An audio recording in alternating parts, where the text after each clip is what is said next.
as Leon Kutzer, CEO of Jubilee Metals Group, to present to you our interim results for the period ending December 2023. I'm joined by Neil Reynolds, our CFO, who will be presenting some of the financial numbers in this presentation. It's particularly pleasing to present a set of results that reflects Jubilee's strategy, the value of a strategy that is agile to respond to market dynamics, where the results show the significant growth we're experiencing in our chrome division, with the expansion of our operations and continued expected expansion of those operations, while our copper business unit in Zambia is starting to show its value, with the increase in copper production starting to come through on the back of an investment program in Zambia, showing the value of a diversified metals portfolio that can counter industry trends and markets. Maybe just as a start, if we look at who Jubilee is and who are we as a company, for those who aren't familiar with our group, we are a leading metals recovery group, recognized by many in the industry for our expertise to be able to recover metals from materials, reefs, wastes, and other sources that are often overlooked by the industry. As we've said, we have a diversified exposure. Our exposure to chrome, with this byproduct in the PGMs, the platinum group metals, and a growing portfolio in copper. We are innovative. If you look at our deployment and the driver behind our chrome growth, it comes on the back of our modular approach, where we currently operate 8 and targeting to add a further 2 operating modules in South Africa on our chrome operations that is set to deliver a target of 2 million tons of chrome concentrates, making us one of the largest in the world. Equally, in our Zambia copper industry, on the back of our resources we have secured, we look to deploy these modular processing units that are low capital, that can be rapidly deployed, and simplifies the operations of these processes. What drives our growth is our ability and our access to a wealth of surface materials in the industry. These materials come from historical processing, of historical mining, where mining companies have discarded materials regarded as either too complex, wrong grade, or non-economical to process. These materials, mostly at surface, is what Jubilee thrives on through our in-house development of bespoke processing solutions, which are rapidly deployed into industry.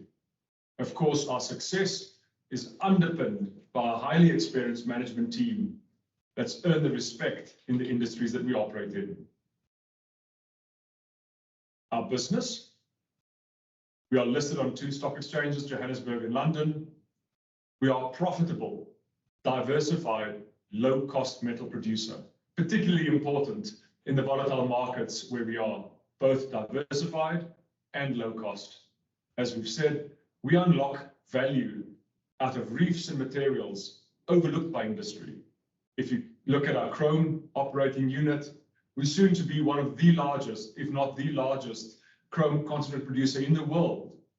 Most of this production comes off reefs, surface waste materials thought by the industry to be either too complex or not economical. We, of course, constantly review our performance. We drive ourselves to set new efficiency targets, challenge industry norms as we unlock these opportunities in both our copper and South African operations.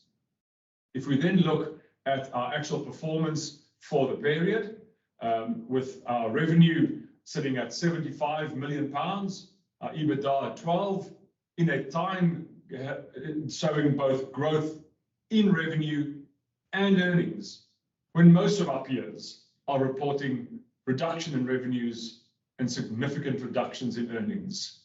Again, demonstrating the power of an agile strategy focused on 2 key core metals, which are forward-looking: chrome and its use in stainless steel, copper and its use in the electrification of the world. If we move on to the next slide. Our strategy, as we said, agility. What brings our agility is our processing ability. We are able to rapidly deploy process solutions, targeting our key two business units in chrome and in copper. In chrome, we are profitable business. We are business capable of funding its own growth. Our strategy to migrate from initially a tolling chrome concentrate business where we were processing chrome materials for others. We have migrated onto a business that processes both our own chrome resources together with our tolling partners. This has not only driven growth in output in our chrome operations, as our numbers reflect, but very importantly, a significant increase in our margins of our operations as we process more and more of our own resources. In our copper side, we have a clear pathway to reaching our goal of 25,000 tons and beyond of copper per annum. This pathway is set by our access to our resources we have secured, and these resources allow us to focus on establishing 3 operational units in Sable Refinery, which currently is under expansion to expand its capacity to 16,000 tons of copper per annum. Our second is our Rowan operation, currently concluding the upgrade of its front end to take it up to 13,000 tons of copper during this financial period. And of course, our announced in December the acquisition of our surface waste rock project, one of the largest in Zambia, our partnership with the IRH from Abu Dhabi, where this new project looks to establish its own independent operating footprint through the rollout of our copper modular plants on this area. So we look forward to a period where these 3 operational units or operational areas become fully operational on the back of the investment program currently underway. If we look at our prospects going forward, it's an impressive graph showing constant, sustained growth in our 2 key pillars. On copper, we've given the guidance of 5,850 tons, roughly doubling our previous period in copper output.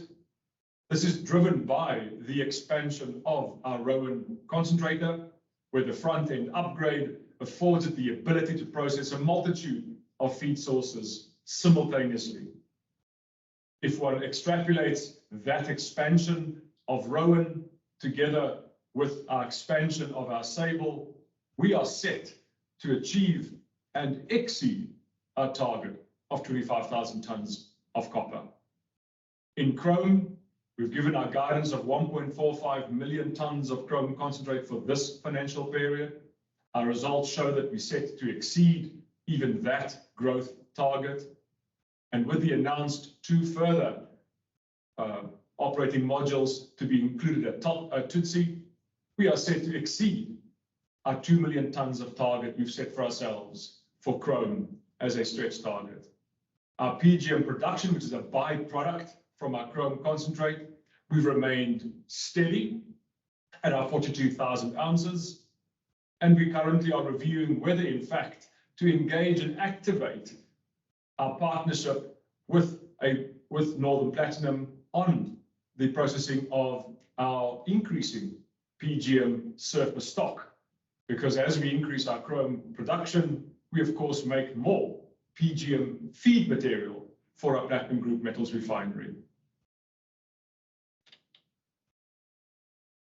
On our financial review, I'm going to hand over to Neil to talk us through the key financial numbers, speaking to this strategy driven by chrome and driven by copper.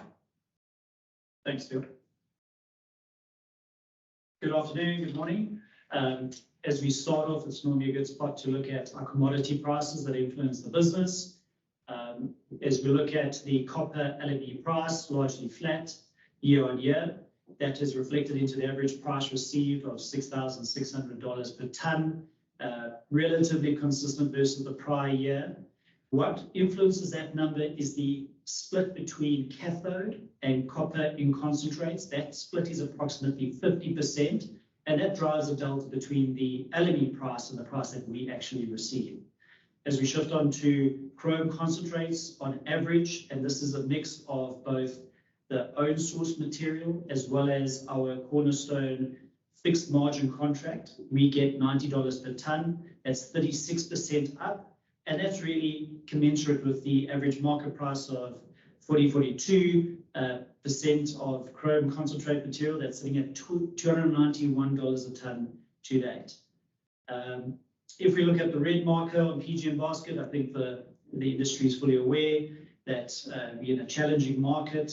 The price that we do get for our PGM basket is at $895 per ounce the last 6 months. So we are achieving $126 per ounce margin for the $1,021 per ounce figure that we received this last 6 months. It's a dire picture that we're seeing. I would like to highlight to the market that we do have the upside to the market return on that PGM material, and we do sit within the lower quartile of the industry when it comes to PGM material processing. In terms of the key financial highlights, our group revenue sitting at £75 million, an 18% increase year on period.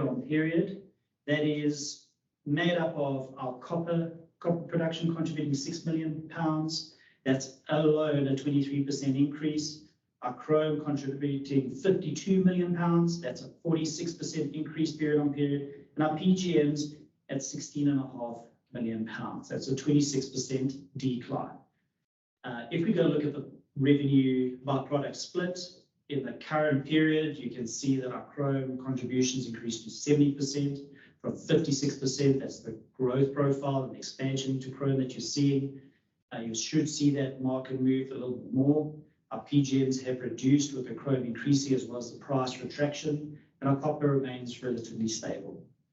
This culminates into an increase of EBITDA of 13.3%, obviously not as high as the revenue, but as we are not a traditional miner, we acquire quite a significant amount of raw material, run-of-mine material to go and process. So to fund the expansion of chrome, our cost profile will increase with the revenue profile. Our capital expenditure has decreased period on period. This is predominantly due to most of our projects concluding. In the remaining part of the year, you should see a similar profile given the announcements that we did previously in December, highlighting the expansion of the copper sulfide circuits, our project M, as well as the slag projects and our Rome project. Our profit after tax is £4.4 million. That's also an increase of 7%. This culminates to 16 pence per share marker, and our cash to date is £5 million.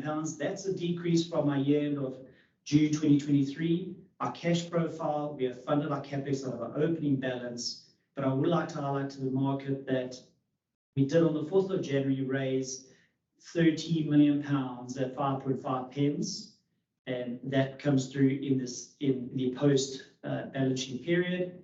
And we also need to highlight that $1.75 million was paid in December to secure the option and secure the deal on the waste rock opportunity in Zambia, which will be refunded to us on conclusion of that transaction. All right, Leon, back over to you. Thank you. With that financial results showing, as we said, growth in all our key indicators, bucking the trend of the industry. If we dip into Zambia, as you've discussed, it's a critical focus for the company as we shift into our copper growth, as we invest into setting the roadmap for achieving and exceeding that 25,000 tons of copper per annum. Yes, our copper production increased significantly on the back of Rowan being brought on stream, even though it's operating at 50% of its throughput only, awaiting the front end completion of Rowan. As we say there, the Rowan concentrator front end upgrade is a critical step as we step up our copper production significantly. with its capacity of 13,000 tons per annum, you can see that Rowan's ability to produce up to 1,000 tons of copper per month in its own right. That copper, which is split in between an oxide and a sulfide copper, the sulfide copper being sold directly into the market, and roughly 60% of that being refined at Sable to produce cathode alongside the other feed sources at Sable. The second area of expansion as we look forward for Zambia and currently underway is the sulfide circuit, which is the copper sulfide recovery circuit at Sable Refinery. This expansion is being driven to ensure that Sable is ready for both Rowan and, of course, the exciting Monkoyo project coming along strongly. And we have targeted to increase the Sable Refinery capacity to 16,000 tons per annum. You can therefore calculate that the total capacity of copper, if you add the Rowan and the Sable, is roughly 60% of Rowan as copper sulfide concentrate, in addition to the 16,000 tons of Sable Refinery capacity. Combined, you can therefore see that we're reaching our 25,000 tons of copper capacity already within this year. Our copper waste rock project, very exciting project. We announced our partnership with the IRH from Abu Dhabi.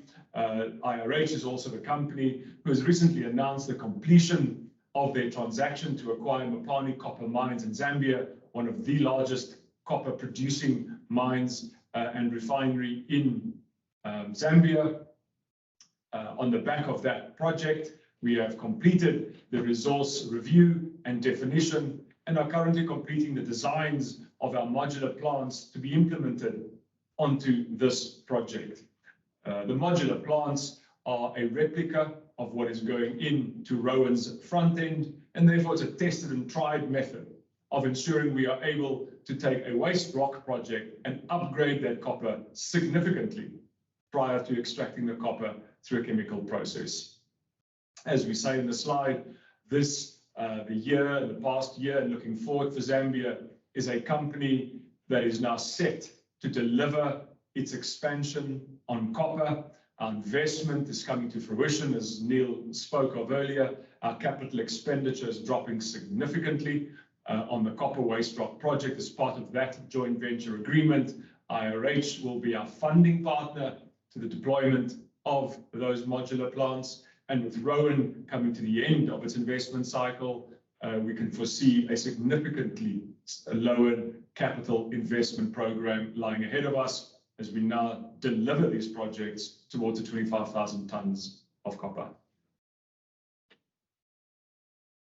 Our outlook for Zambia, as we said, our guidance of 5.50 tons of copper, linking in to the commissioning of Rowan. We indicated to the market we expect Rowan to be completed and upgraded and running at capacity by end of April, offering us 2 full months of run rate in this financial period. The second very critical expansion is the Sable Refinery's copper sulfide circuit, which affords Sable the ability to better process both the copper sulfide and the copper oxide material from its feed sources. The copper sulfide material is upgraded to a sulfide concentrate, which is sold directly in the market, while the oxide component is refined to copper cathode.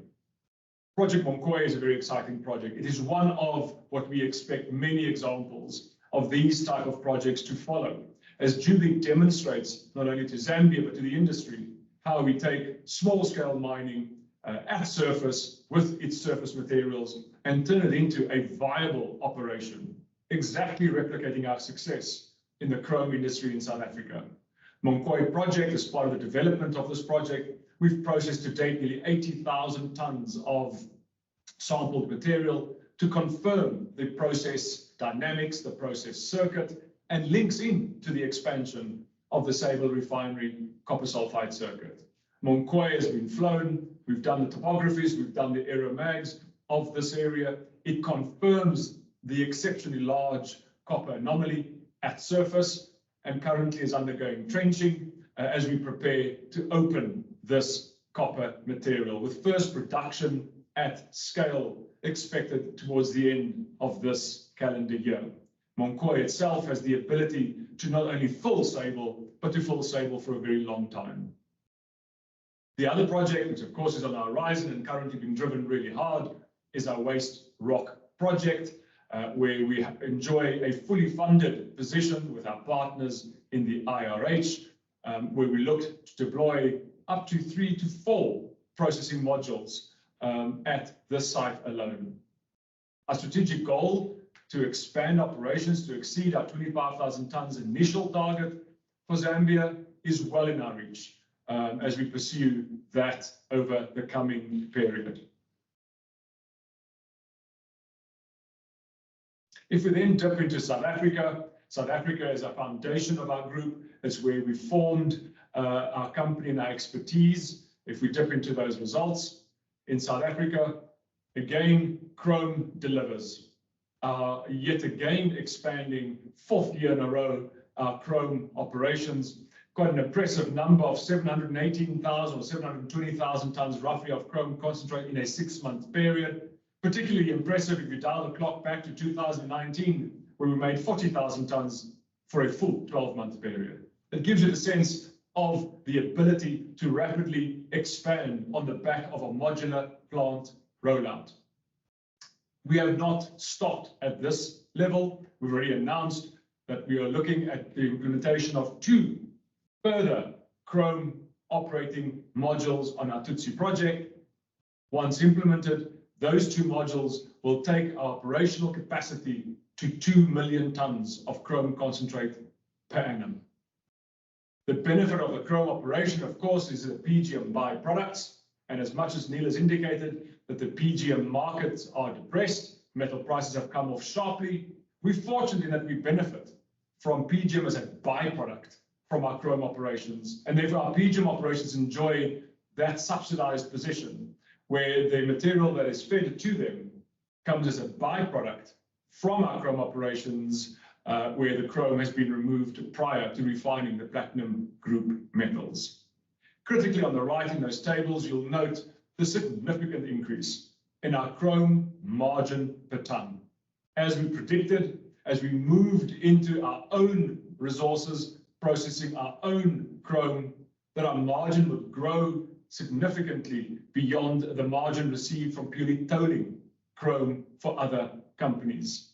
That margin is set to continue to grow as the bottom graph shows, where the own resources production percentage continues to grow. We expect that number to grow beyond 50% in the current period as more of our expansion capacity comes online.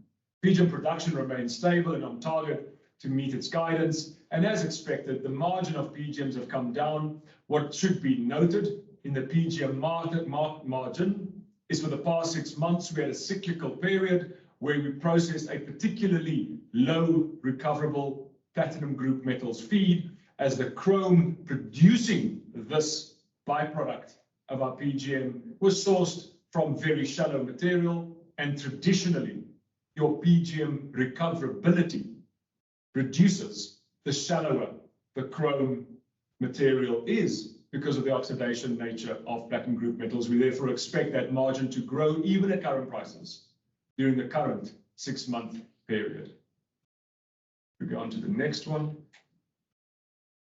On South Africa Outlook, as we said, our 1.45 million tons of chrome for this period is well in sight as we drive to exceed that. But more importantly, as we step up and self-fund through the South African operations, the expansion of that chrome operations, stepping up to its 2 million ton target to reach that goal, where at 2 million tons, of course, we can expect the PGM profile to also expand alongside that expansion in South Africa.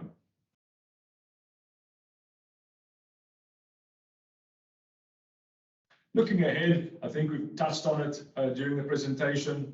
Yes, there's innovative growth strategy. As we've said, our results show it. When peers are reporting a drop in earnings, a drop in revenue, we counter that with an increase in revenue, increase in earnings, and really importantly, an increase in margin through the company. Our expansions in our copper side are clear. We are driving our Rowan expansion. We are driving our Sable refinery expansion to combine hold the capacity for our 25,000 tons of copper. The resources to feed these expanded processing capacity has been secured and is the anchor on which we expand. And of course, as we said, Project Monkoe is just one example of which we expect to replicate in Zambia. How small-scale mining, in working as an integrated partnership, how these projects at surface can become sustainable long-term operations. Our waste rock project, very exciting project, where yet again we are looking to demonstrate to the copper industry how waste rock project, through our innovative modular plant approach, can become a significant operation of copper and a sustained copper operation. Our copper roadmap for our growth is now clearly set. Our capitalization of this roadmap, we have passed that bump, as Neil has shown, as that copper now, the capital investment now reduces. If we step into that South Africa, it's a self-funded, mature operation that's cash flow positive in South Africa, driving its expansion to become this to reach the 2 million tons target we have set for ourselves. The target to reach it is well defined, anchored by critical resources that drive that growth. Tutsi being that example. And again, Tutsi being one of many such examples currently existing in South Africa, where our processing excellence unlocks what people had thought were non-viable resources. So looking ahead is an exciting future for Jubilee. It's a future where the copper has got the clarity of how we reach and step up our production. Our resources that anchors and underpins that growth in copper has been secured. And we have significant further growth opportunity in Zambia. In South Africa, operations are stable. It's a mature business, funding its own growth as we continue to capture a market we developed 4 or 5 years ago, demonstrating to the industry that through process excellence, you can make a sustainable business at scale in South Africa.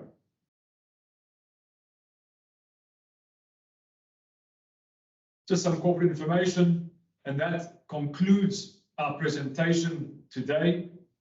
Earlier, we had missed a webinar that had been scheduled for our company. Unfortunately, due to our service provider suffering a fatal system flaw, we were unable to host our shareholders, which we look forward to. But we thought it opportune to use this time to quickly go through some questions received from our shareholders and address them during this time. I thought to just quickly read through the key questions, and then we'll address them very quickly to ensure the video and the recording isn't too lengthy. One of the questions grouping is around the Rowan concentrate upgrade. There are 2 groupings of questions. The one was to clarify the progress on the construction of this front-end module at Rowan and what the production at Rowan could be expected to be once completed.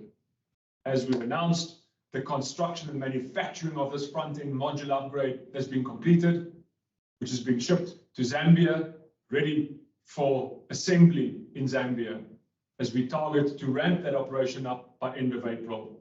At its full capacity, as we stated to the market, it means that Rowan can ramp up to beyond 1,000 tons per month at its full capacity. In the meantime, we are operating Rowan roughly at about 300 tons of copper per month as we're running a portion of the plant while waiting the full upgrade to be completed. Question around feed sources to Rowan. Yes, we've got our secured feed source, and yes to the question, we are in advanced discussions to increase that feed resource for Rowan. Rowan at its completion is a very unique operation. It's the only one of its kind in Zambia, with the ability it's got to process a multitude of feed sources simultaneously, ranging from fine material to coarse run-of-mine to waste rock through its facility.